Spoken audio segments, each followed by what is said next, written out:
Summer is over and we are exiting barbecue season. The question is, this Labor Day, was what you had on the grill red meat or something else entirely? Because a growing percentage of the population is choosing those alternatives.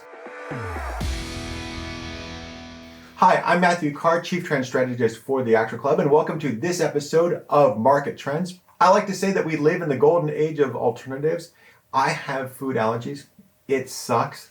I grew up during those prehistoric days of all of these faux products that didn't taste that great. But today's plant-based and dairy-free options are light years beyond what they were in the past. And that's a good thing because this has helped driving one of the major, most transformative trends we're going to see in the food industry for the next several decades. The global plant-based food market is worth roughly $2 billion.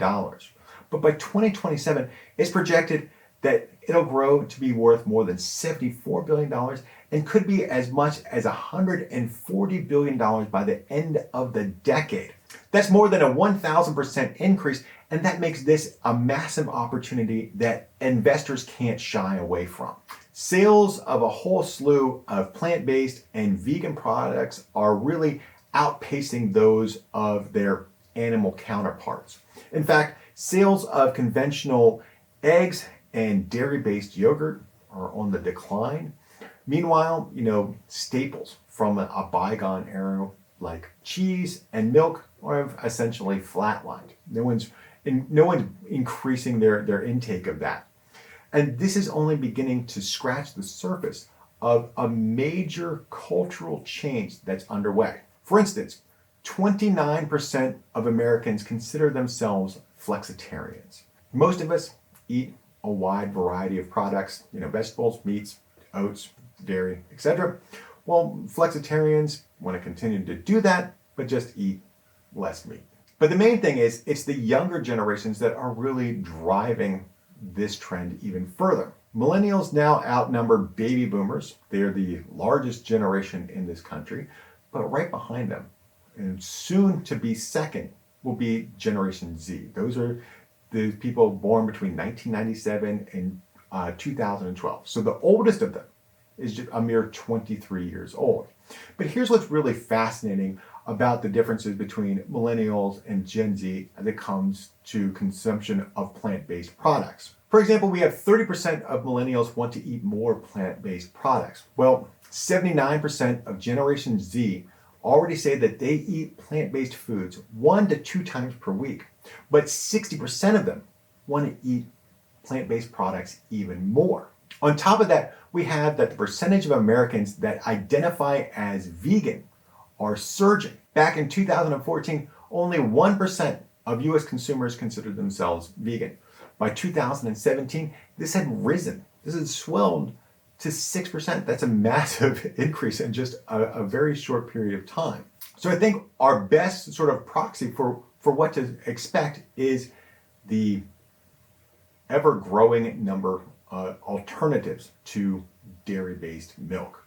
Plant-based milk is the most established of all plant-based food products, and in fact accounts for roughly 14% of all milk sold.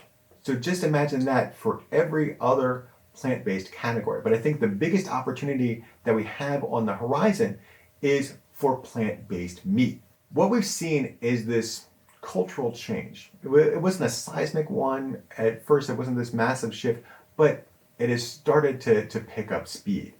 In 2019, sales of plant-based meat increased 18.4%. That's more than double the average annual increase that we saw in the previous years. As Americans, our consumption of red meat has continued to increase from the 1960s to these record levels that we've seen in recent years.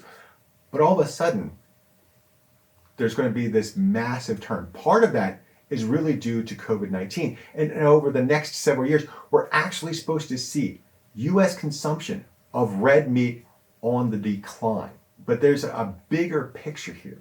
By 2040, cultured meat and non-vegan meat replacements are projected to account for the majority of the global meat market. That was something unthinkable just decades ago, especially with those faux products of the past. But again, we're seeing these millennials and these Generation Z really drive a trend. And that's why I like a company like Beyond Meat for the long term. Last year, when Beyond Meat IPO'd, its products were found in 31,000 locations. Today, that has grown to more than 112,000 locations in 84 countries. Now, that not only includes the likes of Albertsons, BJ's, Costco, Kroger, Target, Walmart, Whole Foods, but also Carl's Jr., Denny's, Del Taco, Einstein Brothers Bagels, KFC, and TGI Fridays, as well as a bunch of other establishments. So we've seen that the popularity for plant-based meats has expanded to not just the grocery aisle, but also into these retail outlets. Now, in the years past, that was where Beyond Meat was bringing in a lot of growth, was playing into these fast food and casual dining establishments. But Beyond Meat this year was fleet enough of foot to actually change its focus and shift away from all those establishments which were closed during the quarantine to grocers. And you saw this play out in its second quarter results. During that quarter, revenue increased 69% to $113.3 million. That's a pretty nice jump. But digging deeper into the numbers, we can actually see the financial impacts this strategy change had on its bottom line. For example, US retail sales, this includes grocers, surged 194.9%. Its international retail sales saw a similar jump of 166.7%. That more than offset the 60% decline it saw from its food service side, those fast food and casual dining establishments. And that's why I like Beyond Meat. One, that it has this ability to be nimble, but two, it's also catering to what, like I said, what is going to be the most transformational trend in our food consumption for the next several decades. Yes, millennials are that leading edge, but right behind them are Gen Z that are going to continue to fuel that adoption. But that's why investors need to have exposure to Beyond Meat, because it's going to provide the much needed sizzle to what is going to be one of the most transformational trends our world is going to see over the next couple of decades. I'm Matthew Carr, Chief Trend Strategist for the Oxford Club. Thank you for watching this episode of Market Trends. For more information like this, be sure to go down to the description and sign up for my free e-letter. Until next time, here's the high returns.